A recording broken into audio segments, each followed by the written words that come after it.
నేను చాలా సందర్భాల్లో చూశాను. ఎక్కువ నేను పాయకరపేట నుంచి వచ్చేటప్పుడు కానీ జర్నీస్ చేసేటప్పుడు కానీ చూసుకుంటే ఒక చిన్న చిన్న గట్ల మీద గ్రూప్ ఆఫ్ పీపుల్ కూర్చోవటం, ఆ వచ్చే వాళ్ళు వచ్చే వెహికల్స్ని ఆపడం, చైన్ స్నాచింగ్స్ ఇవన్నీ కూడా చాలా ఎక్కువగా జరుగుతున్నాయి. సో సిటీ సరౌండింగ్స్ అంతా కూడా ఆ అలర్ట్నెస్ అనేది క్రియేట్ చేయాలి ఫస్ట్. అంటే ఈ గుంపులుగా కూర్చొని రోడ్ల మీద కూర్చొని గంజాయి తాగేది, రోడ్ల మీద వాళ్ళు వీరంగం చేసేది, రోడ్ల మీద వెళ్ళే పాసెంజర్స్ని ఆపేది, ముందు అలాంటివన్నీ కొంచెం ఉన్నవి కంట్రోల్ అవ్వాలి. దానికి కంట్రోల్ అవ్వడానికి ముందు టాస్క్ ఫోర్స్ అనేది పనిచేస్తుంది.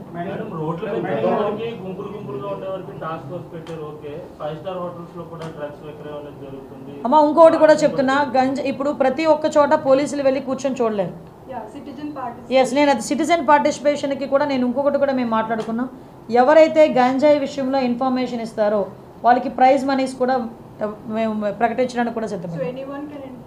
Yes exactly. మీకు వీలైతే టోల్ ఫ్రీ నెంబర్ కూడా ఇమీడియట్గా మీకు ఒక 10 daysలోనే, అంటే నీ ఛార్జ్ తీసుకుని 1 week 10 days కూడా అవసరం లేదు, నాకు 1 weekలోనే ఒక టోల్ ఫ్రీ నెంబర్ చెప్తాం. ఎవరైనా ఇన్ఫామ్ చేసింది కరెక్ట్ అయితే కనుక ఇన్ఫామ్ చేసిన వాళ్ళకి గోప్యంగా ఉంచుతాం, వాళ్ళని బహిర్గతం చేయం.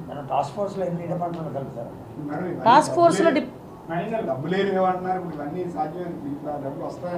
డబ్బులు జనరేట్ చేసుకుంటే మనం దోచేసుకోవాలనే ఆలోచన ఉన్నవాడికి అయితే డబ్బులు జనరేట్ చేయలేడు, కానీ డబ్బులు జనరేట్ చేసి మంచి చేయాలనుకున్నవాడు ఎలాగైనా జనరేట్ చేయగలడు. చాలా సోర్సెస్ ఉన్నాయి.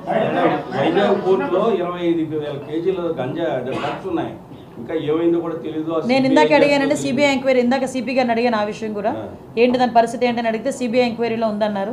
నేను ఒకసారి అది కూడా తెప్పించుకుంటాను.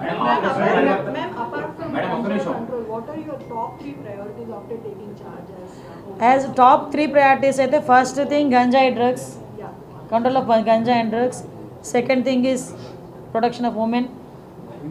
థర్డ్ కూడా ఏంటంటే భూములు కబ్జాలు కాకూడదు. మేడం ఆపరేషన్ పరివేతం పేరుతో ప్రభుత్వం ఇప్పటికే చాలా వరకు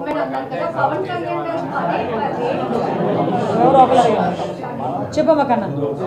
ఇప్పుడు ఉన్నటువంటి సిచ్యువేషన్ లో ఆ రైతులు ఎవరైతే గంజాయి పండించే రైతులకు ప్రత్యామ్నాయంగా ఏదైనా వాణిజ్య పరిస్థితుల్లో ఎస్ ఎగ్జాక్ట్లీ మీరు మంచి పాయింట్ అడిగారు. యాక్చువల్గా ఒక నిమిషం గంజాయి సాగు అనేది గత లాస్ట్ 30 years నుంచి జరుగుతుంది. ఇప్పటికీ టిల్ అదే కంటిన్యూ అవుతుంది. మీరు ఆ మూలాలను ఏదైతే ఆ రైతులను అక్కడి నుంచి పండించకుండా ఇవన్నీ చేస్తే ఉపయోగం ఉంటుందా?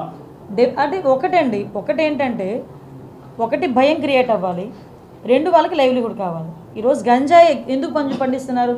వాళ్ళు గిరిజనులు, అందరూ కూడా అమాయకులు, వాళ్ళు గిరిజనుల చేత పండిస్తున్నారు. వాళ్ళు కొంతమంది పెట్టుబడి పెడుతున్నారు, వెళ్ళి ఎకరాకి 1 లక్ష ఇస్తాను, ఎకరాకి 2 లక్షలు ఇస్తాను అని వాళ్ళకి చేత పండిస్తున్నారు. ఆ తాలూకా దాని రెస్పాన్సిబిలిటీ అంతా పాపం ఆ గిరిజనులు భరిస్తున్నారు. రేపు పొద్దున్న ఎవరైతే పెట్టుబడి పెట్టాడో వాడు దొరకడు, మనకు ఎవడు దొరుకుతాడో అక్కడ ఎవడైతే పండిస్తున్నాడో వాడు దొరుకుతాడు పోలీసులు వెళ్తే. సో అటువంటి సిచ్యువేషన్స్లో వాళ్ళకి మనం కొంచెం మోటివేట్ చేయాలి.